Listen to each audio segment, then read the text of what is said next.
தமிழ் பேசும் அனைத்து நல்லுள்ளங்களுக்கும் வணக்கம். காடு வெட்டி படம் எப்படி இருக்கு? மக்கள் மத்தியில் செம்ம ரெஸ்பான்ஸ் ஆங்க படத்துக்கு.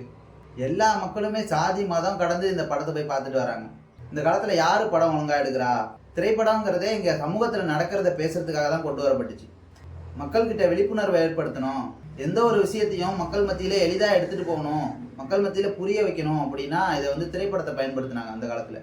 இதுக்கப்புறம் அந்த படத்தெல்லாம் பார்த்தீங்கன்னா சும்மா அந்த போதைப் பொருள் கடத்துறது, கொலை பண்ணுறது, ரிவெஞ்ச் எடுக்கிறது, இப்படி தான் கதை, கேங்ஸ்டரு, இந்த மாதிரி தான்.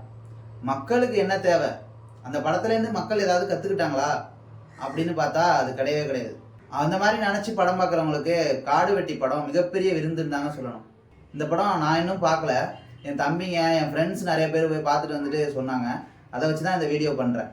பார்க்குறவங்கள எத்தனை பேர் இந்த படம் பார்த்துட்டீங்க அப்படிங்கிறத கமெண்ட்டில் சொல்லுங்கள். நானும் படம் பார்த்துட்டு இன்னொரு வீடியோ போடுறேன். இந்த படம் எப்படி இருக்குன்னு நிறைய யூடியூப் சேனலில் போடுவான்.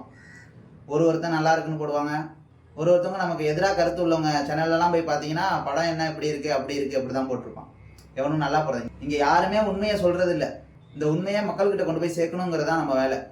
படத்தில் பெண்கள் எப்படி இருக்கணும், உங்களுக்கு ஒரு துன்பமோ ஏதோ ஒரு நெருக்கடி வரும்போது அதை எப்படி நீங்கள் கையாளணும், எல்லாத்துக்கும் இன்னொருத்தவங்களை சார்ந்தே இருப்பீங்களா, உங்களுக்காக நீங்கள் தான் இருக்கணும் அப்படிங்கிறத உடச்சி பேசின படம் தாங்க இந்த படம் காடு வெட்டி.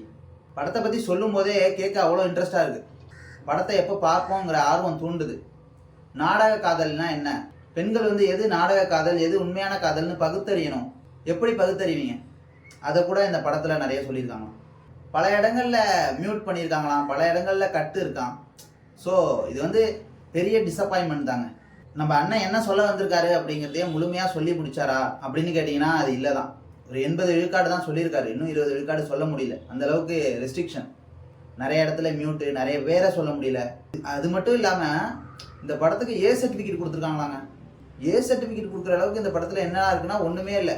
காரணம் என்னன்னா ரத்தம் சொட்ட சொட்ட சில காட்சிகள்லாம் இருக்குது. அந்த காட்சிகளுக்காக தான் இது கொடுத்தாங்களான்னு பார்த்தா இதை விட அதிகமான காட்சிகள் கொண்ட படங்கள்லாம் யூ சர்டிஃபிகேட்டில் வந்துருக்கு. சென்சார் போர்டும் இதில் சதி செஞ்சுருக்காங்க. இங்கே யார் கதையை சொல்லணும் யார் சொல்லக்கூடாதுங்கிறதையும் இந்த சமூகம் முடிவு பண்ணுது. இப்படித்தான் உன் பக்கத்தில் இருக்கிற நியாயத்தை உன்னை நான் சொல்ல விட மாட்டேன், அவங்க சொல்கிறத மட்டும்தான் நான் கேட்பேன் அப்படிங்கிற மாதிரி தான் இந்த திரையுலகமே அமைஞ்சிருக்கு.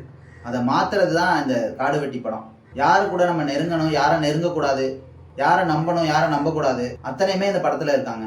ஒரு படம் பார்த்த திருப்தி உங்களுக்கு இருக்கும். இந்த படத்தை ஃபுல்லாக பார்த்தீங்கன்னா ஒரு 1000 ரூபாய் செலவு பண்ணி ஒரு படம் பார்க்குறோம், அந்த படத்தில் என்ன இருக்குன்னா ஒன்றுமே இருக்காது. ஆனால் இந்த படத்தை பார்த்துட்டு வந்தீங்கன்னா ஒரு படம் பார்த்த திருப்தி இருக்கும், ஒரு விழிப்புணர்வோட நீங்கள் வீட்டுக்கு போவீங்க.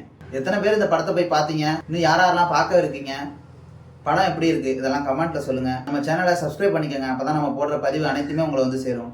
நன்றி, வணக்கம். ரவுடிசம் பண்ணுறோன்னு சொல்லுவாங்க, நம்மளை காப்பாற்றிக்கிறது பேர் ரவுடிசம்னா ரவுடிசம் பண்ணுவோம்.